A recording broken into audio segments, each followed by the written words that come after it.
বাংলার মানুষকে ভাতে মেরেছে, একইভাবে এরা আপনার লক্ষ্মীর ভান্ডারের টাকা আটকাতে চাইছে। মায়েরা যারা আছেন হাত তুলে বলুন তো, আপনারা সবাই লক্ষ্মীর ভান্ডার পাচ্ছেন? হাত তুলে বলুন, লক্ষ্মীর ভান্ডার পাচ্ছেন? আগে পেতেন 500 টাকা, এখন পাচ্ছেন 1000 টাকা।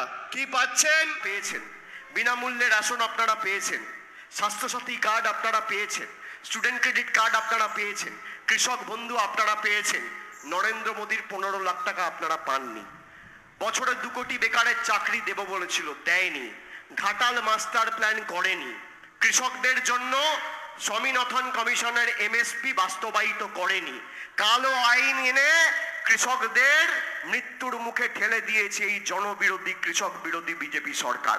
আমি আপনাকে তার সার্বিক উন্নয়ন, আবাস আর যে আপনার পাশে দাঁড়িয়েছে তাকে সামনে রেখে আপনাকে লড়াই করতে হবে।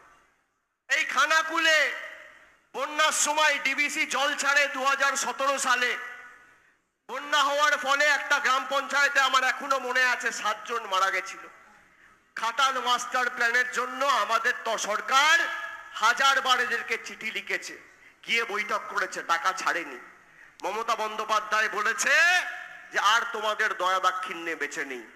আরামবাগ আর ঘাটালে তৃণমূল কংগ্রেসের প্রতিনিধি সাংসদ জিতবে, আর এই বছরের শেষের শুরুর আগেই ঘাটাল মাস্টার প্ল্যান আমরা শুরু করব। কেন্দ্র টাকা দিক আর না দিক এটা আমাদের গ্যারেন্টি। সব জায়গায় বন্যার জল ঢুকে প্রায় কোমর অব্দি জল থাকে, জলমগ্ন।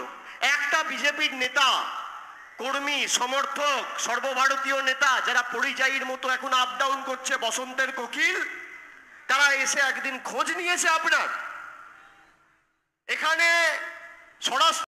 আমি আপনাদের বলছি, যতদিন তৃণমূল কংগ্রেসের সরকার এই বাংলায় আছে আর যতদিন এই মাটিতে তৃণমূলের প্রতিনিধি থাকবে, আমরা বুক দিয়ে আপনার লক্ষ্মীর ভান্ডার আগলে রাখবো। লক্ষ্মীর ভান্ডার বন্ধ করার কোন নেতার দুঃসাহস নেই। আপনার লক্ষ্মীর ভান্ডার, দেশের প্রধানমন্ত্রী আর রাষ্ট্রপতিও যদি চায় আপনার লক্ষ্মীর ভান্ডার বন্ধ করতে দেবো না। চ্যালেঞ্জ তৃণমূল কংগ্রেসের। আপনি যেভাবে মাসের শুরুতে লক্ষ্মীর ভান্ডার পাচ্ছেন, যতদিন আমাদের তৃণমূলের সরকার আছে ততদিন আপনি মাসের শুরুতে প্রতি মাস বছরে 12 বার লক্ষ্মীর ভান্ডার পাবেন। এটা আমাদের গ্যারেন্টি, আমাদের গ্যারেন্টি। গরিব মানুষ যারা দিন আনে দিন খায়, আজ থেকে 10 বছর আগে মোদী সরকার ক্ষমতায় আসার আগে দেশের কি অবস্থা ছিল আর আজকে কি অবস্থা।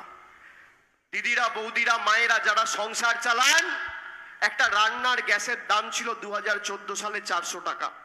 আজকে সেই রান্নার গ্যাসের দাম 1000 টাকা।